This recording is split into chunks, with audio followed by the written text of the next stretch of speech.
Alright, let's take a look at lesson number 13. We're in Unit 4, still thinking about exponential equations and logarithms.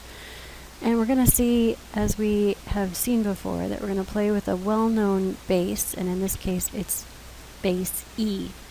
Now, we learned in lesson 12 that e is an actual number. It is also a button on our calculator. So remember that e is very much like pi. It's a number that's so important that it has its own name and its own symbol that goes along with it.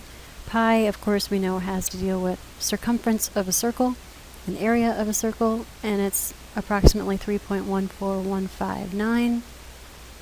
E also has its own value, founded by a man named Euler, which sounds like it starts with an O, but actually starts with an E.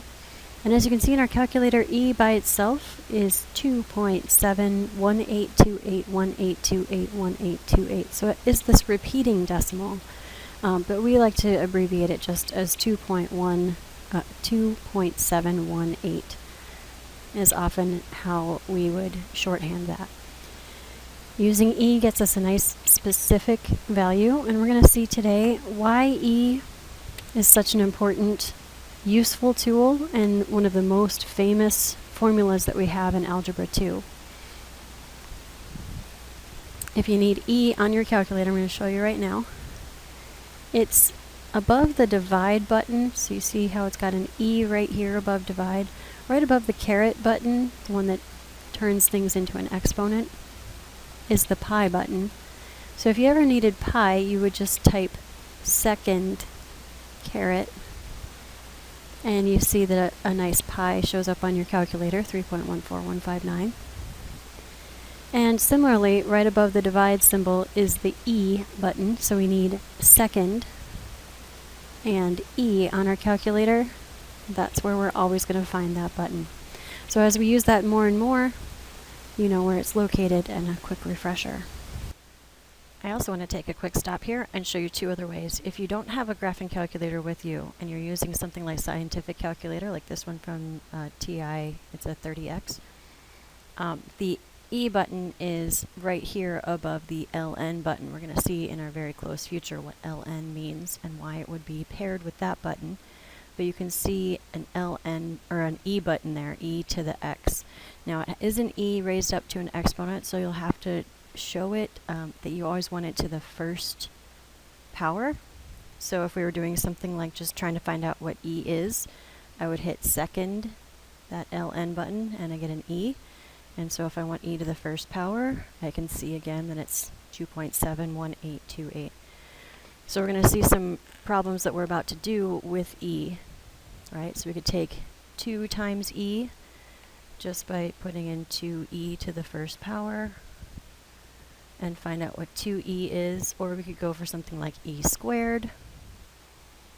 Again, I just keep using that second LN button to do all of my math calculations with e. If you don't have one of these calculators and you have your cell phone, even your cell phone has one, so I'm going to go to the calculator on my cell phone, and when I turn it sideways, you get lots more options, and one of those options right here is E. Now it may be different on a different type of cell phone. This is an iPhone. Maybe yours is a little bit different. But I can again still calculate what E equals, and it tells me it's 2.71828. Or if I want to bring 2 times E, it would just be 2E equals, I guess I have to do 2 times E and find what that is. Or I can bring E to the second power. So something like putting in E, and then if I wanted to square it, I would just hit this button, and that tells me what E squared is. So you can still use your E right here. And we've been seeing how we can use some logs using our calculator as well here, just finding something like the log of the value number divided by log of the base. Alright, you can use any of those tools to continue onward. Now we're looking at items with a base E. So we've talked about examples of base 10 that we use, and even some examples that don't have base 10, things like time, months, years, days, seconds, and binary, which uses a base 2. So here we're going to see base E, and we have its approximate value, and we're going to be using our calculator for a lot of this, because just like pi, we can get a lot more exact if we have the exact value in there. Move that cursor out of the way. Alright, find the E button on your calculator, as we already looked at it. So we can do all kinds of things with E, like multiply it by 2, or take it to the second power. So finding E on your calculator and raising it to the second power gets us something that's 2.7 times 2.7-ish. So it should be a nice value looking like that, E squared. It's very close to, having 3 squared, so it's between 2 squared, which is 4, and 3 squared, which is 9. Closer to 9. We can also multiply E by 2. So there's lots of things we can use it for, just like any other normal number. And so when we're looking at evaluating expressions that use it, this is just a quick test to make sure that you're typing things in correctly and you're able to find the values that we are expecting to see. So this is asking you just to test that 10 times E raised to the 1.1 power should get us approximately 3.04166, and that is what we're looking at here. So we see a nice match happening.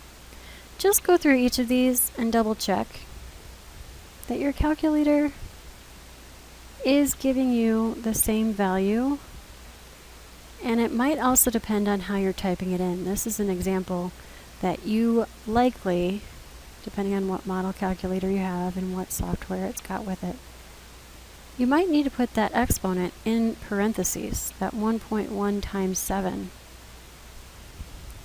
You might need that in parentheses for our exponent so that you're getting the exact value that we're looking for. So double check and see that you're putting things in correctly in order to get the right values that we're looking for. Another thing to also remember, if it's a fraction, you probably also need that in parentheses. 9 divided by 23, close those parentheses. If yours is like mine and actually shows it like an exponent, you need to hit the right arrow button so that it goes back to full size before you put in the plus 7.